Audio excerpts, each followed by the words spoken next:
Hi friends, Vedanta limited को लेकर एक अपडेट आया है दोस्तों, जिसके बारे में आपने ज़रूर सुना होगा। अगर नहीं तो मैं बता दूं कि ये कंपनी 5 अलग अलग हिस्सों में डिवाइड होने जा रही है, जिसको डीमर्जर कहते हैं। सो दोस्तों, ये कंपनी डीमर्ज हो जाएगी और अपना जो स्टील का, एल्यूमिनियम, आयरन का, इनका सबका जो ऑयल एंड गैस का बिजनेस है वो सेपरेट 5 कंपनीज के रूप में भविष्य में काम करेगा।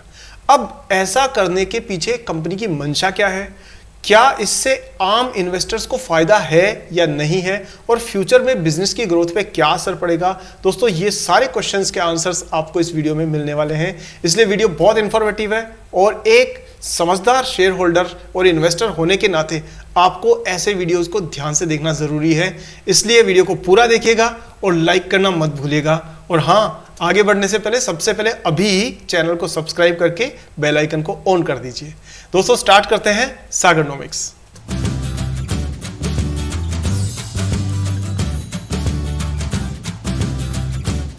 तो दोस्तों, सबसे पहले हम बात करते हैं इसके जो अभी जो अपडेट आया है ना, उस पर नजर डालते हैं सबसे पहले।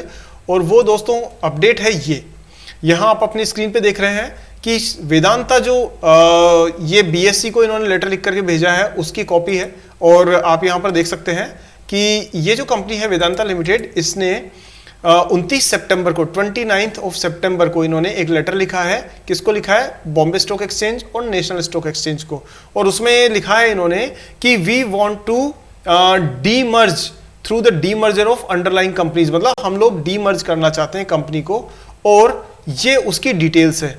अब ज्यादा डिटेल्स में जाने में तो काफी टाइम लग जाएगा, मैं आपको नटशेल में बता देता हूं कि होने वाला क्या है, जिससे आपका भी टाइम बचे। दोस्तों, यहां आप देख सकते हो कि वेदांता लिमिटेड जो है ना, वो 5 अलग अलग कंपनीज के रूप में टूटने वाली है। सो टोटल 6 लिस्टेड कंपनीज हो जाएंगी इससे, यानी 1 पहले था और अब 5 और हो जाएंगी। तो जैसे ऐसा होता है ना कि बाय 1 गेट 1 फ्री, हम बाजार में शर्ट खरीदने जाते हैं तो हमें मिलता है कि एक शर्ट के साथ में एक शर्ट फ्री। इसी तरह से ये कंपनी में एक वेदांता लिमिटेड के शेयर के बदले में 5 के साथ में 5 शेयर्स आपको और मिल जाएंगे। और वो 5 शेयर किस किस कंपनी के होंगे दोस्तों?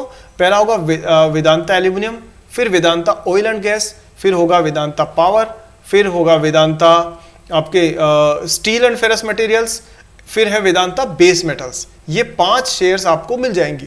इसका मतलब ये हुआ कि यहां इन्होंने लिखा है कि the demerger is plan to be a simple vertical split. For every 1 share of Vedanta Limited, the shareholders will additionally receive 1 share of each of the 5 new listed companies. यानी अगर आपके पास में वेदांता लिमिटेड के 100 शेयर्स हैं तो आपको इन सब के 100 शेयर्स मिल जाएंगे, यानी आपके पास में 500 शेयर्स और ऐड हो जाएंगे और अब टोटल शेयर्स आपके पास में हो जाएंगे 600। अब ये तो हुआ इसका मीनिंग। अब हम ये देखते हैं कि इससे इसका एक्चुअल पर्पस क्या था और उसके बैकग्राउंड स्टोरी क्या है। लेकिन सबसे पहले नजर डालते हैं दोस्तों इस कंपनी के टेक्निकल्स पर कि अभी रिसेंट अनाउंसमेंट के आसपास में क्या टेक्निकल एनालिसिस इसका कहता है। Let's see that. सो दोस्तों, यहां देखिए, ये हम आ गए हैं वेदांता लिमिटेड के टेक्निकल्स पर, और यहां आप खास तौर पे देखोगे तो ये जो मैंने सर्कल कर रखे हैं ना दोस्तों, ये सारे वो सर्कल्स हैं जो कि इसके डिविडेंड को शो करते हैं। अब डिविडेंड की एक अलग ही कहानी है, मतलब ये पहली दुनिया की ऐसी कंपनी होगी जिसने, शायद और भी होंगी, आई डोंट नो, बट जिसने कि उधार लेकर के डिविडेंड दिया है। इस बारे में मैंने 2 वीडियोस पहले बनाए हुए हैं, मैं लास्ट में एंड स्क्रीन में लिंक वो दे दूंगा आपको, इसका लिंक दे दूंगा, आप उनको जरूर देखिएगा ताकि आपको और कुछ समझ में इस कंपनी के बारे में आएगा।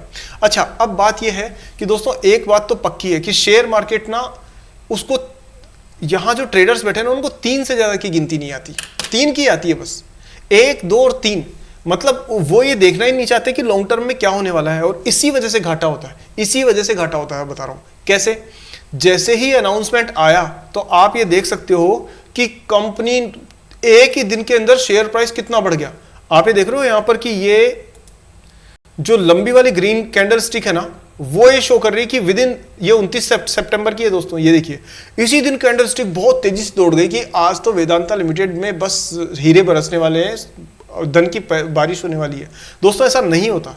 अगले ही दिन शेयर मार्केट के लोगों को याद आ गया कि भाई नहीं, ये तो गड़बड़ है, और तीसरे ही दिन जो फर्स्ट डे जो बुलिश थे ना, वो थर्ड डे बेरिश हो गए। तो अब मैं आपको यह कहूंगा कि एक सामान्य, एक अच्छे इंटेलिजेंट इन्वेस्टर के तौर पर आपको हमेशा ध्यान रखना चाहिए कि मार्केट हमेशा शॉर्ट टर्म में रिएक्ट करता है, लेकिन आप जैसे इन्वेस्टर्स को, हमारे जैसे इन्वेस्टर को हमेशा लॉन्ग टर्म सोचना चाहिए। अब हम बात करते हैं इसके बाद में कि कंपनी का ये जो हुआ है उसका ओवरऑल जो बैकग्राउंड है वो क्या है, चलिए उसे देखते हैं। यहां आप स्क्रीन पर देखेंगे सबसे पहले कि इन्होंने पहले किया क्या। देखिए यहां मैं आपको बाकी की स्टोरी बताऊं उससे पहले एक थोड़ा सा हिंट ही आपको यह दे देता हूं कि दोस्तों इस कंपनी ने सबसे पहले क्या किया था कि पहले तो इनके पास में शेयर होल्डिंग करीब 68% शेयर होल्डिंग है। ये सारे के सारे शेयर्स जो है वो इन्होंने प्लेज कर रखे हैं, यानी कि 100% प्लेजिंग है इसके शेयर्स की, जो आप जानते हो अगर आप मेरे पुराने वीडियोस देख रहे हो तो। अब ये सारे शेयर होल्डर्स जो शेयर्स इनके पास में थे और प्लेज किए हुए हैं, तो सबसे पहले इन्होंने कोशिश की है नील अग्रवाल जी ने कि भाई अपनी कंपनी को हम डीलिस्ट करवा लेते हैं, तो शेयर मार्केट से यानी एनएसई बीएसई से डीलिस्ट हो जाएगी, तो उसके बाद में अपनी मर्जी से अपन कंपनी को संभालेंगे। लेकिन जो इंस्टीट्यूशनल इन्वेस्टर्स थे ना, डीआईआईज और एफआईआईज, उन्होंने ऐसा करने से इनको रोका और इन पे दबाव डाला, तो कंपनी डीलिस्ट नहीं हो पाई। तो अनिल अग्रवाल जी की पहली चाल जो थी ना वो फेल हो गई। नेक्स्ट पे आते हैं। अब इन्होंने कहा कि चलो हम लोग क्या करते हैं कि अपने ही शेयर्स को बाईबैक कर लेते हैं। तो बाईबैक करने से क्या होगा कि पूरा कंट्रोलिंग स्टेक इनके पास में आएगा। तो देखिए इसके लिए इन्होंने क्या प्लान बनाया। इसके लिए इन्होंने क्या किया कि बैंकों से लोन लिया और डेट के ऊपर डेट लिया, और जब डेट के ऊपर डेट लिया तो वो जो पैसा आया उससे अपनी ही कंपनी के शेयर्स खरीदने लगे, और साथ में इन्होंने उसमें शेयर होल्डर्स को डिविडेंड भी दे दिया। मतलब आप ये सोचो कि जिस कंपनी का 14-15 हजार रुपए का करोड़ रुपए का प्रॉफिट हो, वो 60,000 करोड़ रुपए के आसपास का डिविडेंड बांट देती है। अब ये डिविडेंड के लिए एक्चुअली ना, डिविडेंड क्या होता है? डिविडेंड होता है बिजनेस में जो लाभ होता है, जो प्रॉफिट होता है उसका अंश, लाभांश। यानी कि जो प्रॉफिट अगर आपको होता है, नेट प्रॉफिट आपको मान लो 100 रुपए का है, 100 रुपए में से मान लीजिए आपकी जो रेवेन्यू है 100 रुपए का है, उसमें से खर्चे वर्चे काट के सपोज करिए 50 रुपए बचे।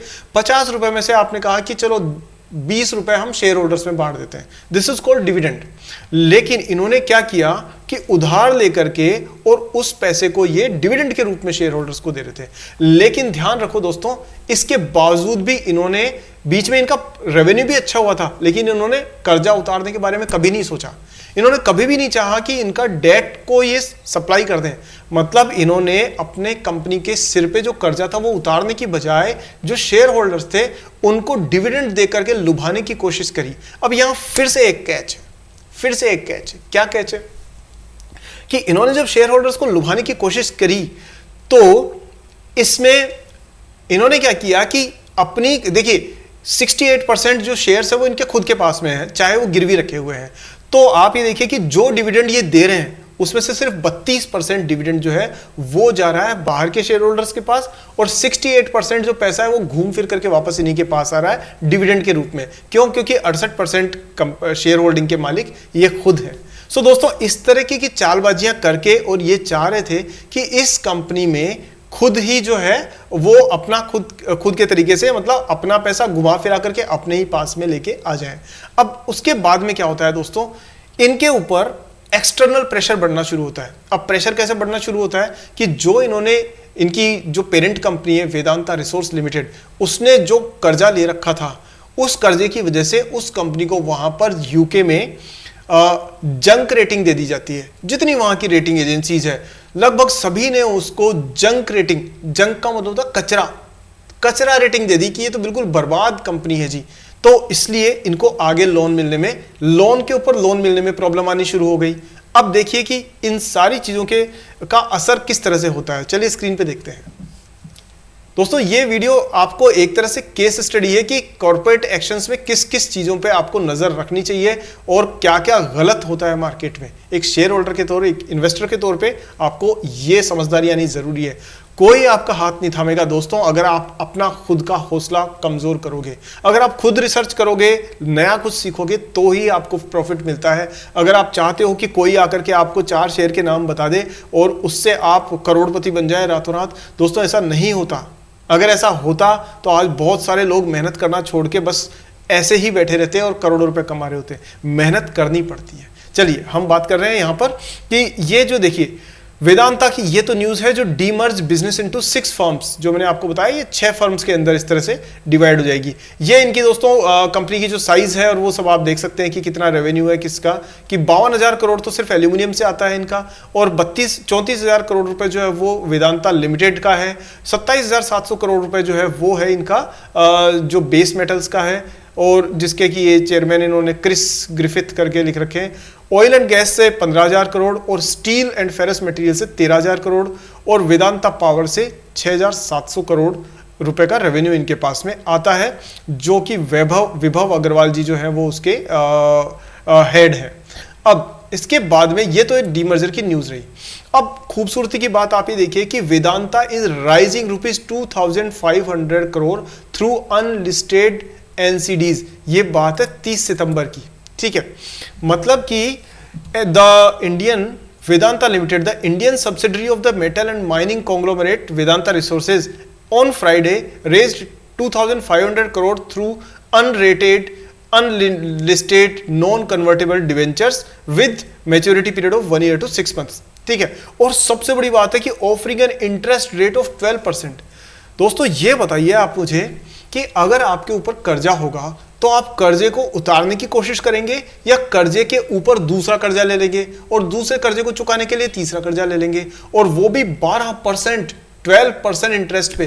दोस्तों हम अगर आज की तारीख में अगर कोई होम लोन, कार लोन उसके लिए जाते हैं तो आपको इससे काफी कम इंटरेस्ट रेट के ऊपर लोन मिल जाता है, लेकिन इतनी बड़ी कंपनी हजारों लाखों करोड़ रुपीस की जो नेटवर्थ है जिसकी, उसको 12% के इंटरेस्ट रेट के ऊपर रेट इंटरेस्ट वो मिल रहा है, लोन मिल रहा है, जो भी नॉन कन्वर्टेबल डिवेंचर से ले रहे हैं, और ये ले भी रहे हैं 2,500 करोड़ रुपए ले भी रहे हैं। असर किस पे पड़ेगा? शेयर होल्डर्स पे, क्योंकि वो बेचारे वैसे ही दुखियारे हैं, उनके ऊपर कंपनी के डेट की वजह से उनका जो पैसा बनना था वो वैसे ही नहीं बन रहा, तो ऊपर से इन्होंने और डेट ले लिया। तो ये दोस्तों एक और गलती है।